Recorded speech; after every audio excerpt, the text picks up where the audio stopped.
All right, Larry Krueger here from the Pig and a Pickle Krug Show with a 49er update on this Tuesday. And, of course, we're brought to you by Pig and a Pickle, the best barbecue in Northern California. Check them out in Emeryville and Corte Madera. They're open 7 days a week from 11 a.m. till 8 p.m. or until they run out, and they do run out.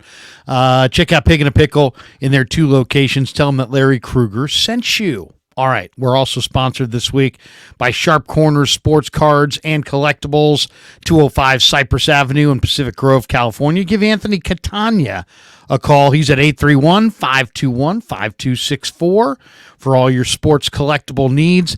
And ValleyHillRoofing.net. They're at 209-481-6851. Both of the websites are linked in the description, and we appreciate them for sponsoring the Krug Show. All right, let's talk a little bit about the 49ers, a number of different news and notes regarding the Niners on this Tuesday as the Niners did their media day today down in Santa Clara. Eric Armstead tore his meniscus against the Eagles.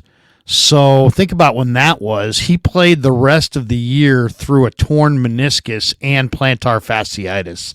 So if Armstead didn't look as good down the stretch, there were reasons for it. He's playing with a torn meniscus and plantar fasciitis in the foot. So that was one thing to keep aware of, or all Niner fans should be aware of. Another news and note that I thought was kind of interesting today: the 33rd team ranked their quarterbacks going into the offseason. They have Brock Purdy 18th. I mean, come on, guys. Seriously, Mahomes, Jackson, Allen, 1, 2, 3. Herbert, 4. Stafford, 5. All right, I'm not going to really disagree that Purdy belongs behind those guys. But then this next group, Prescott, 6. Stroud, 7. Lawrence, 8. He beat Lawrence this year. He beat Prescott this year. Joe Burrow, 9. Joe Burrow should have been like 3 or 4 on this list. Jordan Love, though, makes it to 10, despite the fact that Brock beat him in the playoffs. Kyler Murray was 11, even though they didn't make the playoffs. Geno Smith is 12. Are you telling me that Geno Smith is a better quarterback than Brock Purdy? I mean, you got to be kidding me. Kirk Cousins, Jared Goff, Aaron Rodgers, Anthony Richardson checks in at 16. So now Anthony Richardson is a better quarterback than Brock Purdy, and Jalen Hurts at 17 and Purdy at 18. So whatever, screw the 33rd team. What the hell do they know? But I mean, seriously, if you're going to put guys that, lifetime achievement award like Aaron Rodgers up there, okay, so then you're basically going to say, well, the body of his work is reflects that he should have a higher ranking than Brock Purdy. Okay. But then you're also going to say guys who have huge upside potential like Anthony Richardson and Trevor Lawrence, and maybe even Kyler Murray also belong on the list over Brock Purdy, despite the fact that he's accomplished way more than all 3 of those guys combined. I don't know about that one. So anyway, whatever. 33rd team ranks Brock Purdy as the 18th best quarterback in the NFL. Couple other notes. Javon Hargrave played through a torn ligament in his thumb at the end of the year. So if Hargrave didn't look as good as you would expect, that's probably the reason why.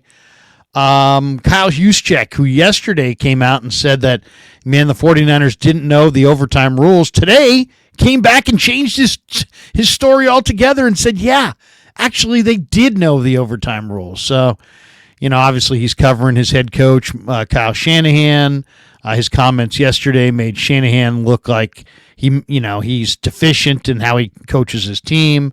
Kyle makes a lot of money from the Niners. I'm sure somebody whispered to him, hey, Kyle, that quote really makes your head coach look bad. And so today he came out with a new story that they absolutely knew the overtime rules. So believe what you want, but there's no chance in hell they did. John Feliciano apologized today to Spencer Burford after basically saying that he tweeted out that the key block that helped Chris Jones pressure Brock Purdy and on the incompletion to Juwan Jennings, where Aiyuk was open in the back of the end zone, but Purdy didn't have any time to look for him. Feliciano came out and said, hey, stop blaming Colton McKivitz. It wasn't his assignment. It was Burford's assignment.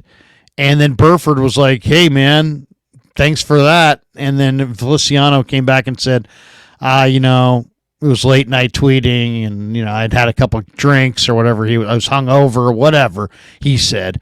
But it all amounts to nothing because Spencer Burford was the guy who was responsible, and Feliciano was basically just saying, "Hey, stop blaming McKivitz for something that was Burford's mistake." And I'm sure it was Burford's mistake, and Burford got pushed out of shape about it, and so Feliciano apologized, but doesn't take back the truth, which is that it was Burford's mistake, and Feliciano called him out. So. I like that he called him out because if we're gonna sit there and rip, you might as well rip the right person. If you're gonna sit there and the public's gonna be ripping Colton McKivitz and he didn't do anything wrong, that's not right.